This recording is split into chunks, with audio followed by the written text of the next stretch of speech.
right. This one I literally put up like super last minute, but mainly putting it up here for the recordings. Hello. But I literally just created this and then hopped in. So doubt we'll have anybody really joining us live today, but or at least not until a little bit later. But anyways, I'm excited to hop on this last minute with you. So we missed last week, by the way. I was preparing for a little time with DoorDash. Went out to San Francisco, got to hang out with a bunch of cool people. Y'all might have seen Akshat before on the Trino channel from DoorDash, and he's been using basically working on getting Trino more integrated into DoorDash's stack because they have Snowflake primarily as their data warehouse. Then they also have a couple ML teams that are using the Delta Lake and Spark type workflows, and so they're trying to do ML there. They're also looking to bring in Pinot to do some sort of some real-time workflows as well. And so all of those three kind of components, and then needing something to kind of like be generally something. I think there's two big use cases there. It's like the real-time thing, and it's the being able to combine real-time with older data, and then also having this ability to use the warehouse when they need it, and then not use the warehouse when they don't need it, and primarily keep things in cheap object storage when possible. So that's I think those are two very common use cases, especially for companies like DoorDash that have all three of these. I think real time is definitely, when I say real time, I mean sub-second latencies for these queries. I think that's a lot more niche of a need, and not as many people will need it, but company like DoorDash, definitely they'll have some sort of use cases around that. So what did you do last week, Jan? That another reason why we couldn't do this Trino Tuesday last week. I was in Boston visiting our Starburst Data headquarters. And what'd you guys do there? Just like an engineering offsite, was it? Yeah, something like this. So I'm not sure we could have done the broadcast because my throat was busted. I had a sore throat and I was losing my voice. Yeah, that happens. And it's like, I mean, we probably most of the time will do these weekly, and then on occasion this is very, I guess to say, somewhat informal how we're running these for right now. Maybe become more of a formal thing later, but I did want to dive back into SQLite. So let me pull up my screen here. Oh, I remember now. I need to move my stuff into the smaller screen so that actually the visuals will look a lot better. Give me 1 second. Let me adjust my my system here locally, and then I'll share my screen out. And I also need to pull up IntelliJ while I'm doing that, and open up SQLite. Okay, now let me share my screen. Share screen. And we're going to do the entire screen. Okay, and hopefully, this is still, I still made this one bigger because, once I had this in a much bigger resolution, or like a zoomed in resolution, I realized it actually helped me actually read it. So I think this is just the size of the resolution I'll be doing my smaller screen at now. So always helps. It's a nice trick to work on a small screen because it forces you to, for example, to wrap long lines and generally make the code more readable. Yep. Yeah, exactly. That's also another thing I hadn't thought about, but I was also thinking about from the perspective that, so I have this little like posture thing. It literally buzzes at me whenever I start to hunch over, and so when I have like small text on the screen, it's natural for me to go to do that kind of move where my head just tilts forward. And so when I had it bigger, I realized I was not tilting my head forward as much. I was able to see from this distance. So it was also a good like just desk posture hack that I've been really trying to focus on lately. So I'm not like a hunchback by the time I'm in my 60s. So, anyways, okay. So yeah, so we have a let me see. I'm trying to remember where we were even at last time. And we were having issues with the metadata queries, so Right. we were I think we were working on some tests that were creating tables, but then we weren't reporting those tables back. So we were having issues with just listing tables, and we did find a query that was executed in SQLite by the SQLite JDBC driver. So I think we're gonna need that.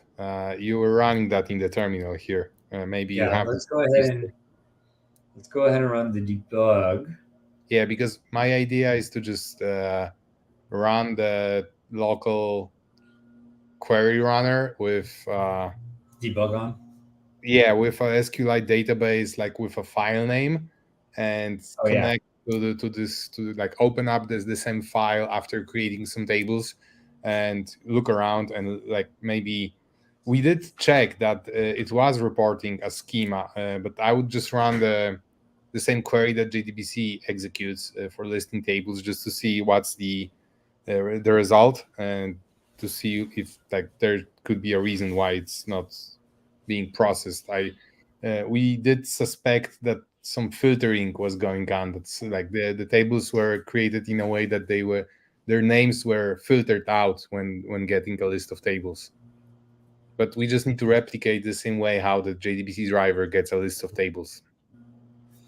Okay. So we're saying the last part again, like that the so I was pulling this up. Is it here in the client that we wanted to? So this is the one that we overloaded. So do we want to just look right at the two? I'm trying to remember even what. Here, let's just do. So we had show catalogs. That one did something, but then it was. I have these are different. Okay, let's do show. Let me see schemas in not in memory and SQLite. Okay. Okay, and so we have this main, and then so we said, I think the issue we had was show tables. Mm-hmm. Yeah, and this is Yep. Where we had no tables, and then we tried to create a table. Create table SQLite. And then we'll say T1, and then we'll say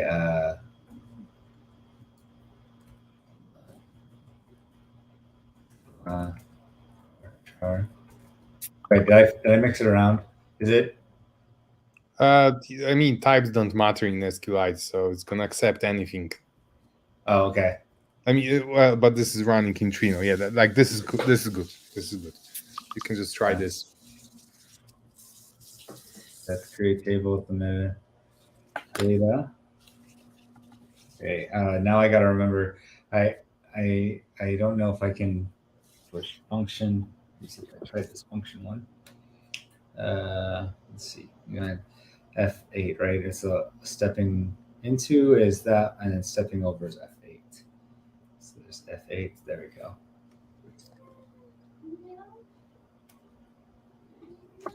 Oh, and then so we got the table varchar executed, and then this needs to send back. Oh, here. Let's just see what we got then. So that created a table. Oh, can you try running this again? Actually, like we should expect an error if you try to create the same table again. Yeah, but remember it doesn't because when we let's just table, see, because I don't remember. Yeah. I mean, Okay. Call me even to if step Trino into. wouldn't detect the table, SQLite should throw an error. So yeah, just run it and let it fall like run through. Oh, just go straight through. Yep. Yeah. Let me see. It's like a simple test because we should expect to see an error, and I'm just curious if there's gonna be an error and what's gonna produce this error. Is it gonna be Trino or Error. No error here. yeah? So I mean, maybe it didn't even create a table. Can you you connected to the process that's running from the IDE, right? It's configured to run with an in-memory database, so we cannot open this database from another Yeah. So option. that was our next step, right? Yeah, I would. We just need to figure out, like, either figure out how to run raw SQLite queries in the same data, like SQLite database.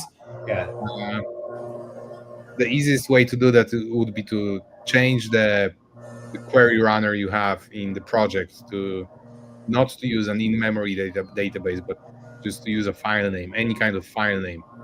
It would Okay. create this in the current working directory, so and that should be the root of the project. I'm trying to remember now where. Oh, wait, it was up here. Catalog.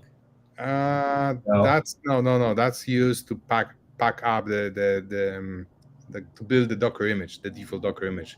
How did we set That's the that's going to be in tests. in test?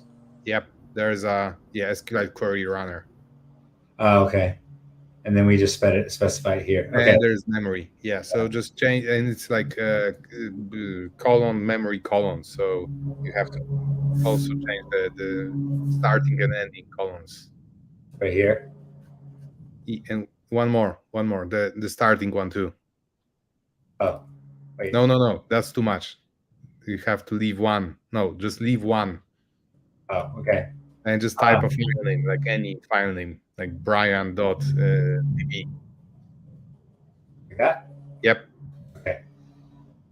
Let's try this then. Yeah, and run it, and it should create the file. So like we should see it even if it's empty, or maybe after it's going to create one after writing something, or we can just create it manually. Yep. Okay. So you can check if there's a new file somewhere. Like maybe you can like just use the find command to find this file. If we don't see that, if the IDE didn't refresh and it's not visible.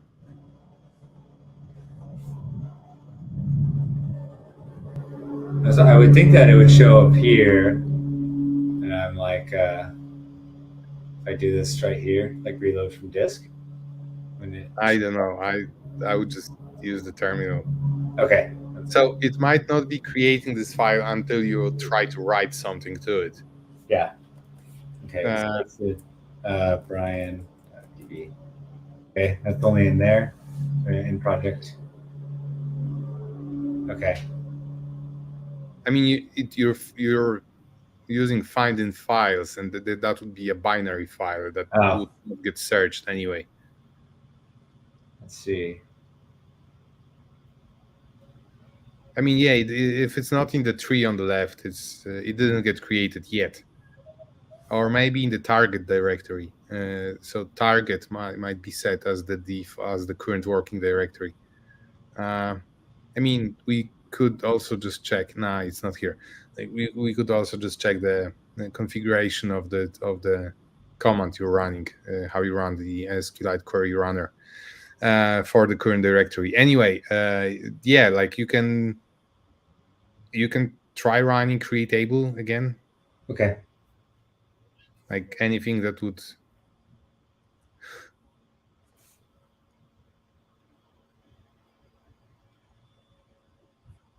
Oh, now I wonder if we can. So the JDBC drivers have this table function for executing queries. We got something different. We got something new. Yep. Nice. So what were you about to say? Sorry. I don't know. Sorry. Remote schema name is null. I think we've seen that there before. Should You need we? to get the whole stack trace. I think that'd probably be in here now.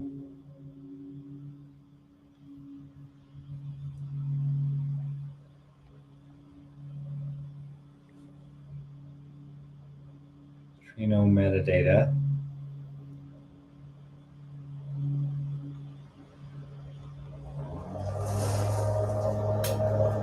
Is there anything from our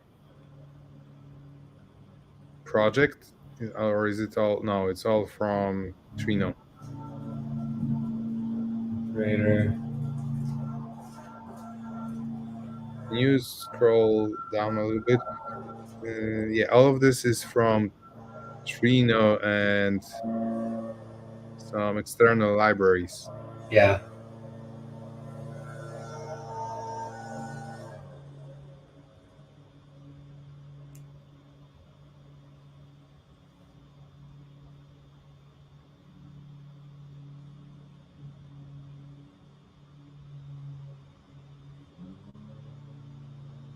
Can you scroll to the bottom? Oh, that's it. No. That was the end of the exception. Hmm.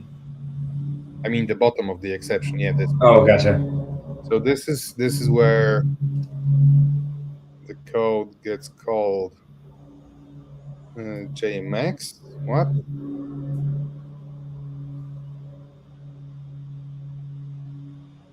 Or remote schema name. Can you go to the base JDBC client, the get table names function?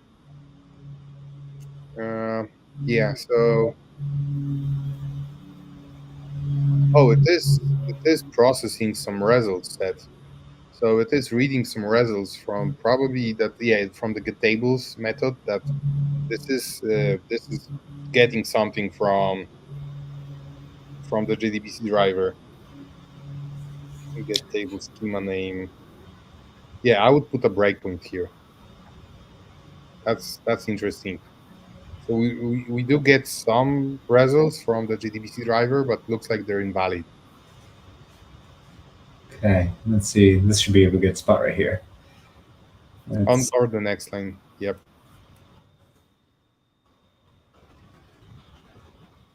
Yeah. So step over this one. Yeah. And step in this get table schema name function. Okay, so it's trying to read a particular column from the result. And it has some columns here. There is table scheme. Yeah. But there are no rows. Oh, there is one row. Oh, that's cool. Yeah, so let's just see what it's gonna return. You can step over it. Or can we just see what this actually Oh, returns? you can step out. It's gonna be assigned to a variable. No. Wait, this returns null? Apparently.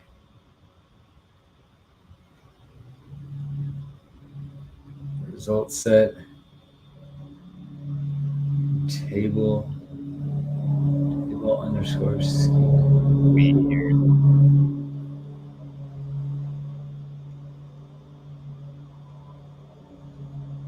The meta is null. What is meta?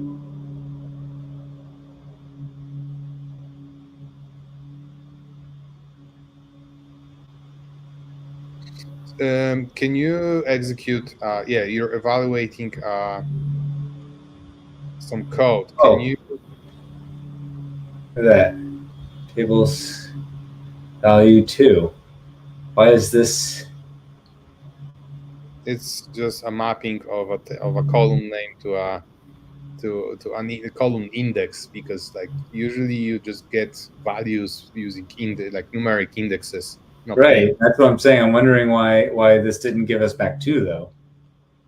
No, that should give you this gives you a value of the schema. So the value of this column is null. Like this is what you get from the database. Gotcha.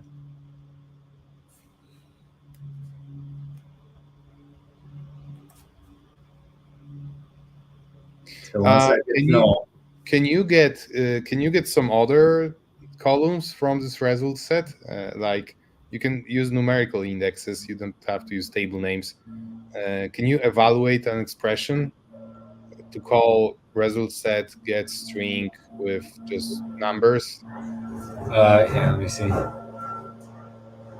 There's this button in the debugging toolbar. Yeah, or you can do this and just start typing dot and get. Yeah, I guess get string is fine. Yeah, and you can type numbers, so they should start from 0. Yeah, let's just see some other column values because we know that schema is null, but maybe there's like a table name. No, so 0 is invalid. You have to start with 1. I never remember like how to. Nobody ever does. Yeah, but No, no. that might be like another like table catalog or something. So it's gonna increase in granularity. You don't have to select it. So this value is a byte. Can you That's the name. well, it's the yeah. So so actually, this is all expected because there are no schemas in SQLite, so it's just not returning a value for the schema. But the base JDBC class assumes that we're going to be using one. So somehow it started working. Like when we switched from an in-memory database to a file-based database, it started working. So it did actually create something, I guess, because you're now just list. Like, did you run the create table statement? Because Yeah. we started seeing this error. Okay, yeah. So it's working now. Like it's fading further. So it's actually getting a list of tables. Okay. We probably would have to override this method to avoid assuming that there is a schema. Yeah. Because this is ultimately like main is a default, but it's not like a created. It's not one that gets created in. Actually, hold on. Let's create schema memory or not memory. SQLite. What was it? Main. Yep. Oh, and this is stuck here. Okay. And SQLite main already exists. So it sees, what's weird is it sees it there, right? No. So you only have a single schema in SQLite because there's not really a concept of schemas. So there is something that's called main, but this is just a default value. Right, but wherever we're it, trying to. Oh, go ahead. no, the problem is that SQLite doesn't it shouldn't allow you to create different schemas. So you can just try create schema SQLite main 2. Yeah. And it should also let's try running this. You should see a different error. Yeah, so it doesn't even have the syntax of create schema. Yeah. So it's expected when you get a list of tables for the schema field to not to be populated, or like we shouldn't even be using any value that's there because there is no point of there is no schema in SQLite. Yeah. Even if you see a default value somewhere.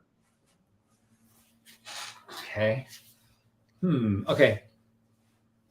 So either the driver could be maybe configured to return a schema, but if not, we just need to work around it and not use this value at all. It's let me see, override. Wait, hold on. Actually, no, we need to do this in the is it JDBC client. So let's go back to our SQLite client.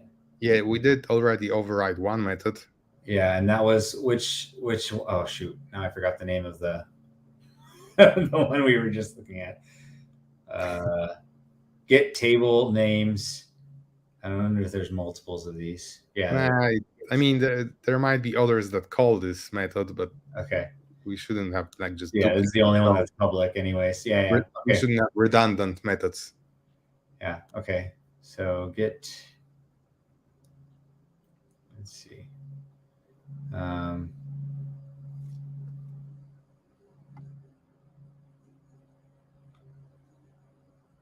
Was it instruct interface or is it instructs? No, instruct interface, right? No, that Oh, would generate and override methods. Override methods. Yeah. Okay. And that would get table names right here. Okay. So this is kind of unusual. Like looks like most databases that have a JDBC driver have a concept of schema, or at least returns a default value in all the JDBC calls. Yeah. I mean, what I'm saying is that might not be an issue in Trino. It might not be worth addressing in Trino that sometimes the schema name is null. We might be able to just work around it. So I had a friend who gave here. I'm just going to pull their code because they've been following along and actually doing the changes here. So I just want to quickly take a look. We can kind of maybe glean or get to their what they've done. So we see import class. You should remove the first return statement. That's gonna help with filling out all the other imports. And because now the syntax is gonna be valid. Oops, hold on. Yeah, you have to import everything. Yeah. Okay, and then I was just trying to. Wait, what? SQLite. This is a. Oh, that was his. Wait, what? Wait, where did you copy that from? A friend of mine's. He's been running this same thing. So he already had the same issue? Yeah. And I was waiting to see if we ran into the exact same issue, if we found another way before I just blindly copied this thing. Now, yes, schema name. Yeah, this code makes a lot of assumptions.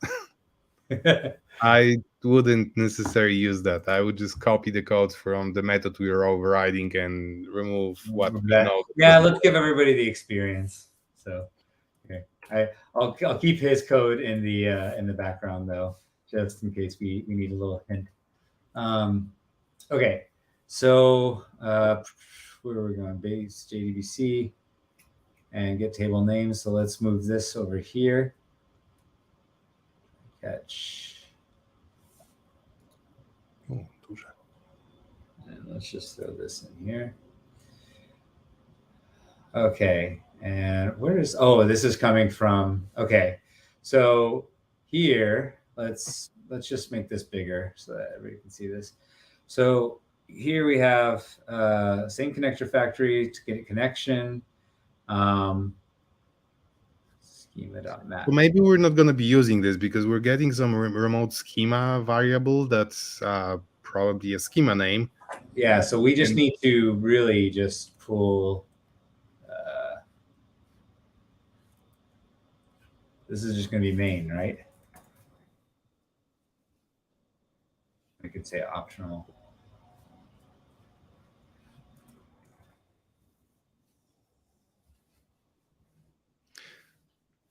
What do you think? So the reason we can do this is that we always have a constant schema, so we don't need to handle it to be properly quoted.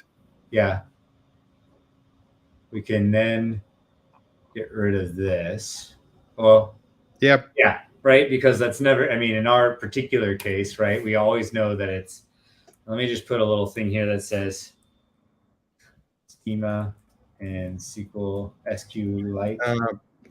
If you would be working on code that would be contributed back to Trino, you would do a check here, like an assert, just to make sure that the schema, that the input parameter for this method, which is schema, is always the value is always main. That's we use the check method. Okay. Check. Yeah, it's just called check. Assert, is it assert.check? No, just check.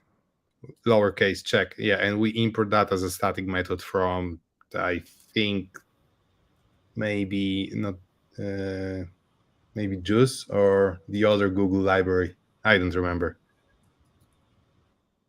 You don't need to do this right now. Yeah. I'm Okay. just saying that we would do this in Trino. Okay. So then we get tables from this. And then from here, we would need to get the identifier mapping to get the, oh, wait, this is also a remote schema name. So this one should just be literally setting, okay, and let's remove this identity because this never gets used now. This ultimately pulls out main, I assume, right? Yep. Okay, yeah. And then, so this should also be remote schema. Yeah, but this is a string and the other one's an optional. Okay. So we'll fix that later, but for right now, I'm just going with what they have here. And then from the remote table, so this one we may actually. It looks like this is a private property on the base in the base 3DBC class. Yeah. The identifiers mapping, and it might be set in the constructor. So you might just copy it, like initialize this in the same way that it's done in the base DBC client. Okay. It's private because it's not meant to be reused, but maybe we have a valid reason to do so.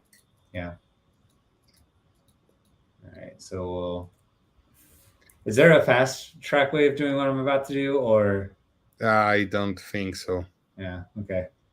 Yeah, because again, it's a private property. Like the ID might not actually know what you're trying to do. Yeah. Can you find where this is? Oh, we get this in the constructor.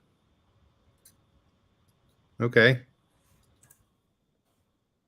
So I'm wondering though. So this one's going to be SQLite client, and then are all these private? I mean, essentially, we would just need to require the exact same things for our client. You should be able to, instead of this, you should be able. Wait, why we? So the base JDBC client calls this, but so it just means this is just another constructor. Yeah, there's another one below. Oh, okay. So you don't. Yeah, just copy the signature. You should just call the super constructor. I think that should work. You need both. You need to have both. If you just replaced those. So super, and then And all the arguments. Yeah, it's just super instead of this. Here. Yeah. And then this is just for now. And then we'll put. You need both constructors, and I think you just overrode the one you had with the second one. Ah, okay. Here, let's just copy this. Oh, I see. Wait. There's a method to get the protected. There's a protected method to get the. Yeah, let's use that. Oh, so much better. I mean, yeah, just don't. Yeah, and remove all of this and just call this method where the field was referenced. You don't need to type super for that. That's if that's protected, it's just getting inherited. Okay, yeah. All right, and that should do it, right? Yep. I think so. The filters. What is this filter schema? I'm just curious. Oh no, fuck it. Let's just try to run it. Let's see. So we're going to stop and rerun.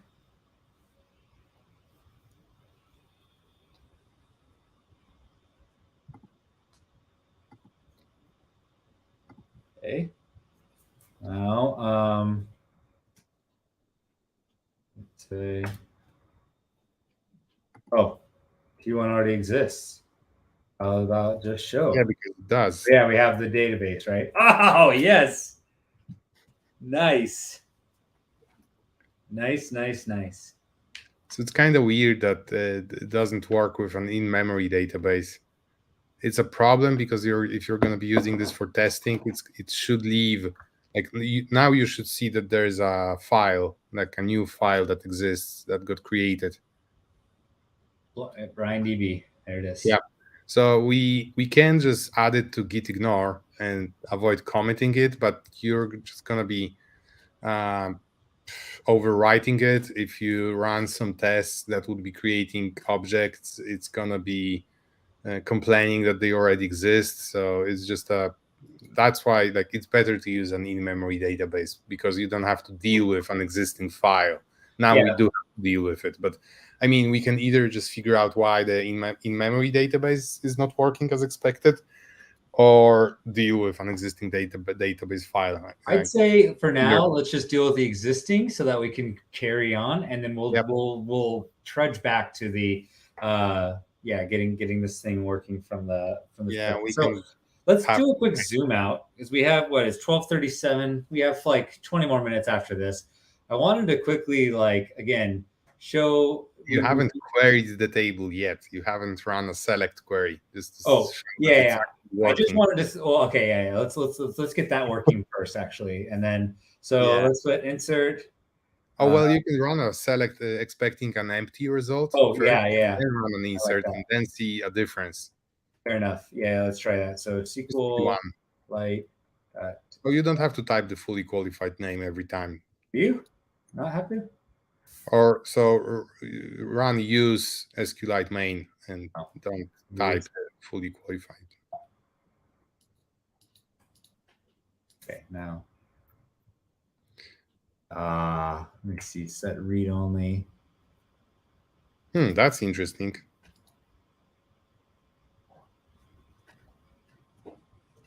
So looks like we're reusing some connection, but then trying to get a connection with a different flag. Yeah, that looks like a quirk of the driver. I don't know. Can you try it again? Let's just see if we're gonna yeah, so it's just trying to get a new connection from a pool of connections, probably. Let's see. Or let's see where this is happening.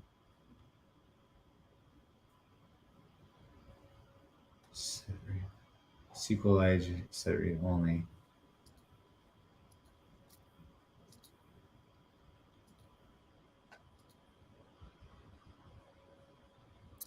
You need to find a place that's higher in the stack. Yeah, to actually get to that. Low. Or too high, because it's not. Prepare statement doesn't know anything about connections yet.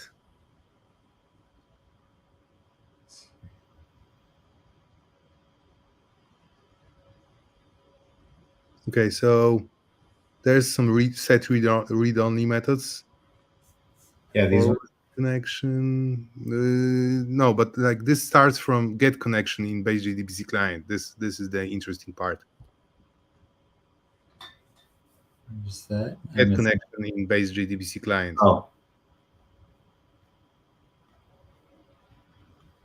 Why is that not letting me bring up? There you go.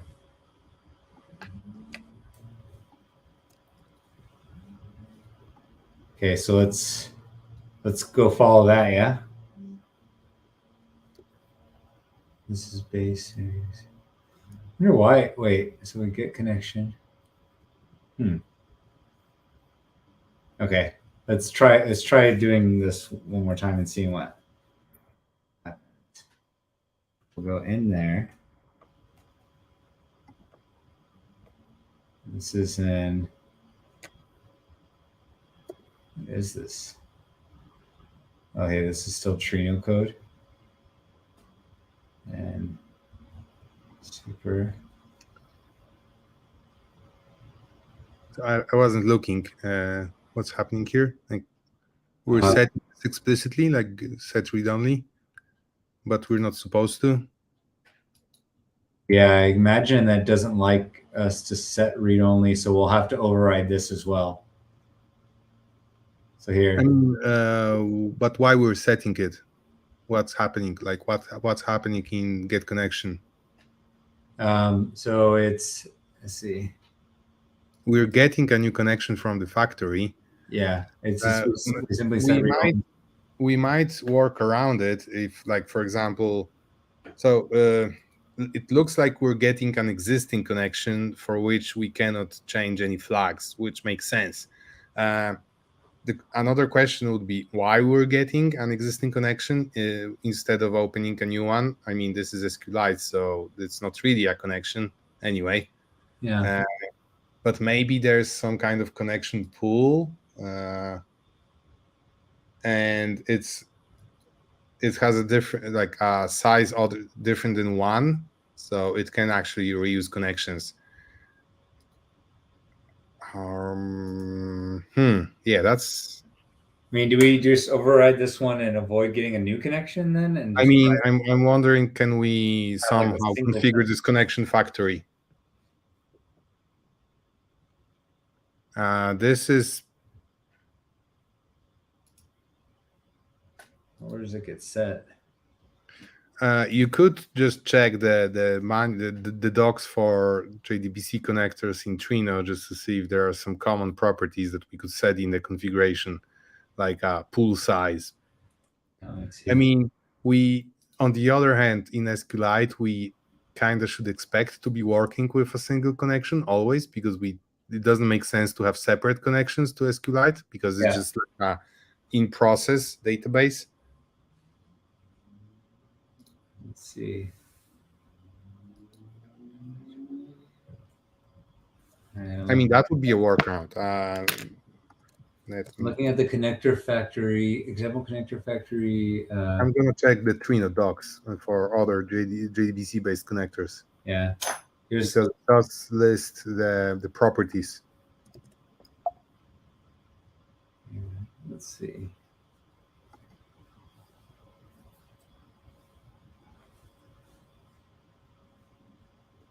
Oh, also we do have a connection URL, and maybe there are some arguments documented by the JDBC driver for that, because Trino doesn't set any.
So it should work if you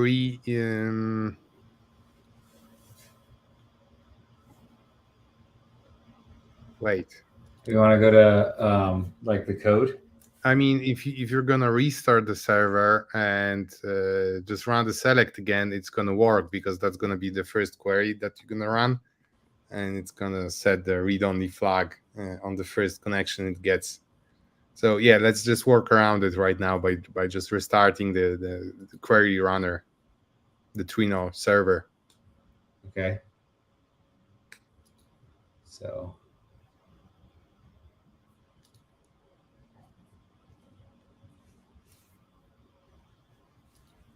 Since we did use a file, the table should already exist.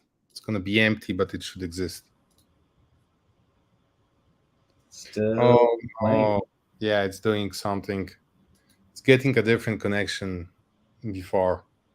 That's a bummer. I mean, yeah, we would have to override get connection probably. Okay. And not set this flag.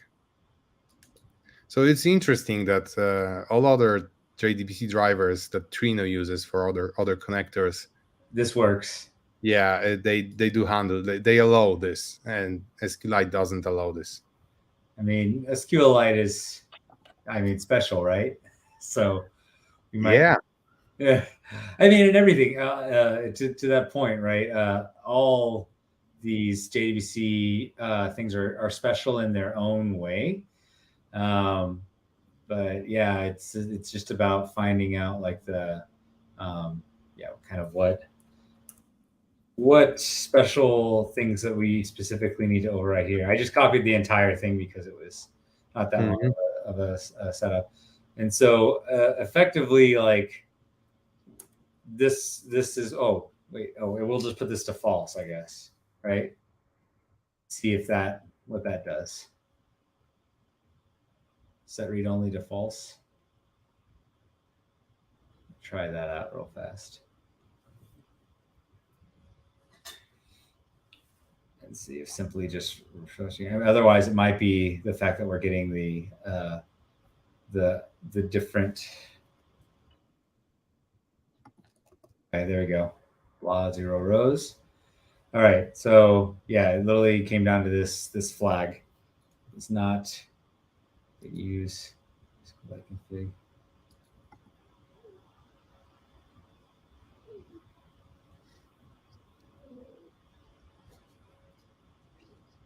Very strange. Okay, so so that got us to where we could read. I found a closed issue about this in the SQLite JDBC driver. Oh, you just added the issue for this just so that we No, can. I found a closed issue. So someone had a similar issue, but the GitHub issue is closed. Oh, okay. We can look back into it and see. Was there any conversation around it? Yeah, there's a lot of comments. Okay, cool. So something we can dig into later. Mm-hmm. Okay, so we have the workaround for now, which is literally. Did it work? Yeah, it worked. We pulled so back 0 rows. Now you have to insert something. Yeah, let's see. Let's see if that's gonna work because it's supposed to set the read-only flag. Find out. Yeah. So T is in T1. Incident. Wait, isn't T1, and then we'll put. I think we just need to put values here, right? Yeah, you don't need to specify columns. We only have a single column anyway. And you can this would be a single row with two columns. But yep, and you can actually try inserting a different data type. So you can try inserting a number,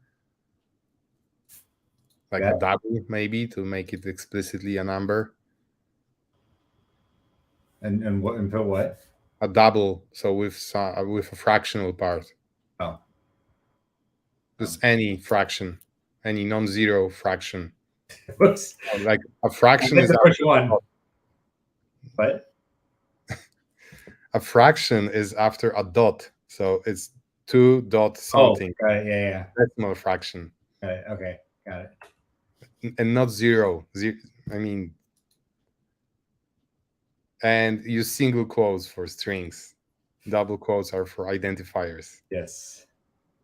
Right now. Oh yeah, so it's actually Trino that's checking the types, so it doesn't allow you to do what would be valid in SQLite. Okay. Yay, it worked. So yeah, try selecting from it. All right. Nice. Cool. So it only took us 4 weeks to get here. Yeah. Okay. Like, to be fair, I feel like I slowed us down. So I think, like, you know, the fact that we were limiting ourselves to really just an hour. But I feel like once you've gone through this the first couple times, and you do this with a couple of these, so let's take a quick step back in terms of like what we've really just added here. Even though we went into a lot of the actual core JDBC code. Let's see. Let's just get rid of all of this, and like in reality, here's what was added.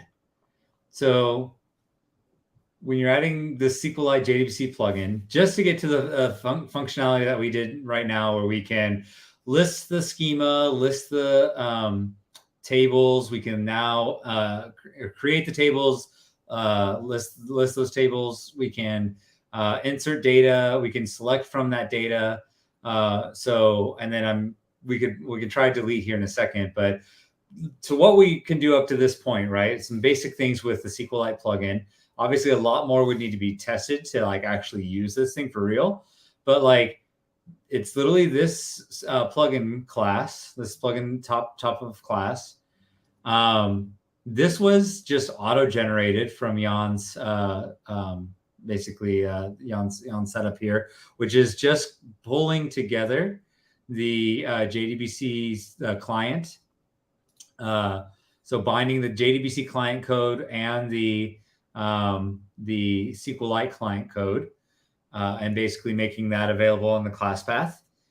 And then setting up the connector factory here. This is probably where we could have potentially added some properties or something like that. I don't know if we would want to do it there or not. Maybe force this read-only mode. That would probably solve the issue. So it looks like, because you did manage to do an insert, it looks like it doesn't really have any effect. Like it's just complaining when you set it initially, and then you can set it back. You're talking about the read flag? Yeah. Okay, got it. So we'll dig in. Let's dig into that a little bit more on the following episode, and the following one, Trino Tuesday. That's what we're on today. And so we'll on the following one we'll do that. But I wanted to just look at so here's what we needed to ultimately add to this client, right? So we needed to, since the SQLite only does not really have a true concept of schemas, we had to return a dummy list, which is like the default list, essentially, you could say in SQLite land of main. So we just put a list of main, string main, and then we overrode the get table names to ultimately pull this exact same remote schema. And I think we pretty much kept everything else the same in here, right? It was literally just to pull this schema, like this schema is that we got passed down, correct? That's all we changed there. Then, oh, wait, there's this. Oh, we should probably put these below the constructor here. Yeah, but it's just a convention. Yeah, just a convention, but just follow the convention. So there's this constructor. This was all scaffolded by the Maven archetype code. So we've created these two methods here. So there's, let me just minimize this. Just want to keep the level thing. And then this was scaffolded. To column mapping, this was all scaffolded already. Literally just like, we could try to play with some types outside of this, maybe to see what happens when the type isn't automatically done. But again, this was just automatically scaffolded. Get connection. It would be an interesting idea to explore. Trino is super strict with data types. Yeah. And it has a lot of asserts when it comes to converting data types for underlying data sources.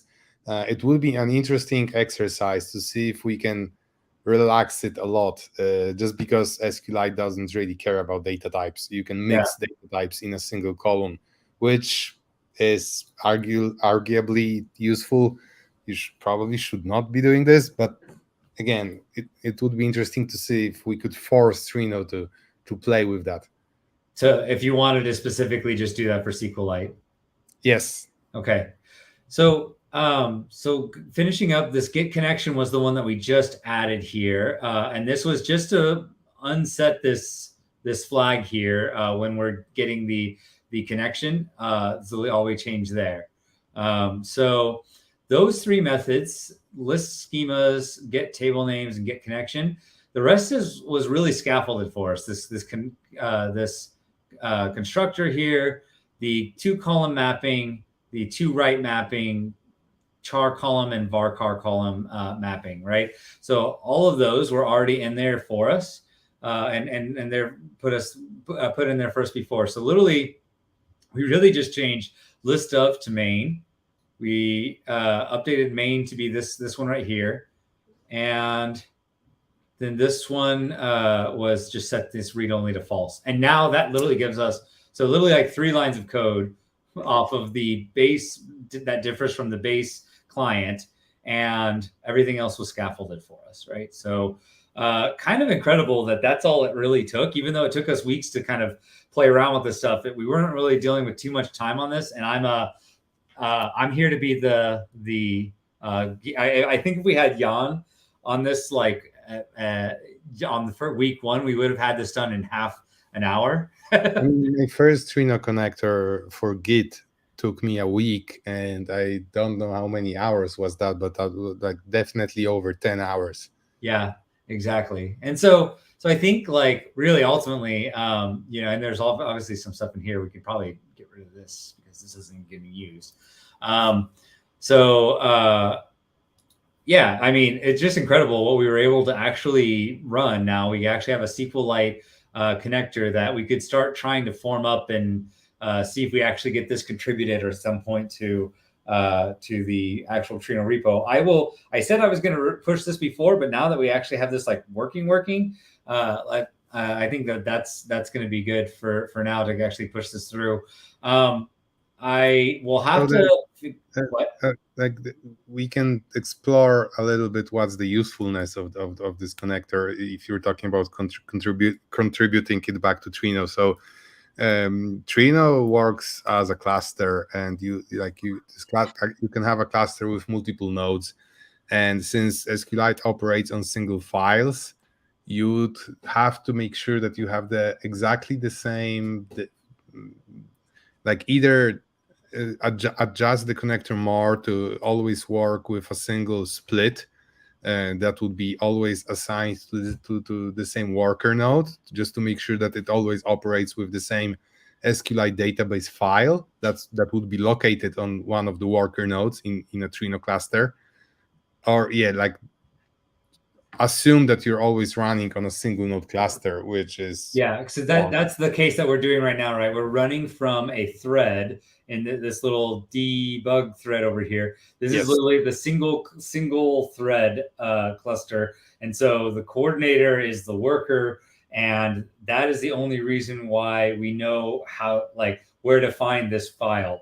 But maybe the assumption could be that it's always on the same one, always on the coordinator. Like that could be a weird workaround. Likely figure out how to allow fetching remote files from some remote file systems like HDFS or S3. Yeah, that would also be another way to, again, kind of making an S3 plugin. This could go into hand in hand though with some of the stuff we're doing on the local file connector. But anyways, on this next one, we'll do our final round of SQLite stuff, I would say, just for now. Like, I want to basically get our final round of this by seeing if we can figure out a way to get the memory connection working, so that we don't have to worry about this, because that would be nicer. If we just didn't have to worry about that. So let's spend the next one, getting this base amount of functionality working, where we can store a table and read a table and have all the metadata and select data that comes out of that. Let's try to get that working now with the memory one, so that we don't have to have a local file template. At least we got this working pretty far up to this point. So that'll hopefully be our last one if we can't figure it out by the next one. I want to spend the next Trino Tuesdays, Jan, like, let's just live code Trino, like Lone Bunny. I know that this is going to be a hard one. What do you think? Like, it's going to be a hard one to make interesting because it won't be quite as a lot of Googling. Maybe, so for that one, let's do a little cheating though, where we can kind of reveal what we're working on with Lone Bunny. So Lone Bunny, for those of you who are not aware, it's basically this project that Jan and I, mainly Jan, but like I've just been kind of pitching random ideas about how we do stuff. But like we've basically been pulling in, like, what if we had a standalone version of Trino that, and in my ideal case, right, we would embed this into a actual, like, actually have this embedded into like the CLI at some level, Um, Here's one quick thing, and let's take a little extra time to talk about this. But Jan, like we've talked about like doing this with Grail. Which one is it? Graal Grail, VM. Grail VM. And so, like Grail VM would give us a native capability, but like, could we technically also do the same thing in like a fat jar in Java? No, the point is not to require JDK to run Trino. I mean, it's easy to do a fat jar with Trino bundled with the CLI. Like, doesn't that technically give us our standalone capability though? It would just be like it would take longer to spin this up with the You, JDK. I mean, you still need a JDK. You can. There's this project, so like we would package this the same way that the Trino CLI is packaged, which is it's using a Maven plugin called Really Executable Jar, but it's basically wrapping up the jar in a bash script that bootstraps itself. So it looks like an executable file, but you still have to have the JDK present on the path. Like my idea for the long bunny is not to require any additional dependencies. Like have a static binary that you can just download and run on any machine. Yeah, and the debate here is that would that work? Yeah. Some people say it won't work ever. So Well, the question is, there's generated Java bytecode, right? And so that's the part that's put into question. But I I I think we should just try it out and let's do this. I want to try this in public. If you're up for it. I mean, yeah, that would move things forward a little bit because I'm procrastinating on it anyway because it's a very hard problem because it requires more knowledge about either the JDK itself or Graal VM and how it operates, like basically how native image operates, how it's building the native image, compiling the selected parts, like doing all the analysis of what your program is doing, which parts of the JDK it's using, and which parts it needs to grab and build into a binary. Yeah. I made some progress on this, but I'm just hitting new error messages, and what I'm doing is I'm trying to Google them and figure out how it works without resorting to reading the source code yet, because I expect it to be quite complicated. Yeah. And that would be a steep learning curve for me, at least. Yeah. No, I totally agree. And maybe we could even see about getting like I'm sure Martine Dane or David might have even like dug into some of that already. So maybe they already have some experience with the JDK. I mean, yeah, again, so we were using Graal VM, which is an alternative implementation of the JDK. I'm like, I don't know it very well, so I'm not sure if it's a safe assumption to say, is it complete? Like, can we expect that all the features that Trino is using in the JDK are implemented in Graal VM? Like, I haven't even. So I probably should just first try running Trino using Graal VM as a regular JDK before messing with the native image. Let's try that. Not Yes. this next one. We can do that the one after, right? And we can even talk a little bit about our setup in terms of how we've set Lone Bunny up, where you can find it and stuff. But that'll be the following Trino Tuesday. We'll try to see if we can get the in-memory version of SQLite working, and the one after that, hopefully that'll give us a little time to kind of play around with the doing the Lone Bunny. And we could just try some stuff like basically in public and see if we can get it to run on Graal VM before we even try to compile it with Graal. Yeah, I mean, I don't mind making a fool of myself. Yeah, I mean, I think I've done that plenty already, so I think having you do it a little bit will only make me feel a little bit better. Yep, that's fine. So cool. All right. Well, I think that's it for this week's installation. So see you next week, Jan. Yep. Thanks. See ya. See you.